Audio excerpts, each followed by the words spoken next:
perasaannya dalam sebulan berapa kali anda mendapatkan perkhidmatan daripada? Saya rasa macam sebulan 2 kali macam tu. Lepas tu saya rasa saya memang save. Bukan saja save masa, saya save. Orang mungkin tengok harga dia lebih mahal, tapi kalau kita kira balik sebenarnya tak. Sebab saya save minyak, saya save parking, saya save toll, saya save lotting, hassle apa semua kan. Nak keluar pula kena macam kena siap pula, tak boleh keluar macam muka duduk kat rumah. Tapi kat rumah memang comfortable lah. And saya selalu fikir masa saya sekolah tu, saya selalu fikir nak buat benda ni. Saya selalu macam kenapa lama sangat untuk orang start. Tapi I'm so thankful dah ada orang start. Memanglah ada yang ni, tapi yang commercial sebegini.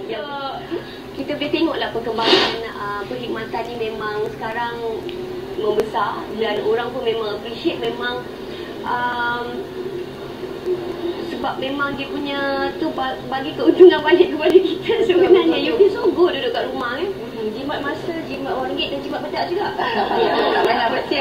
Tak fikir baju apa nak. Ya betul.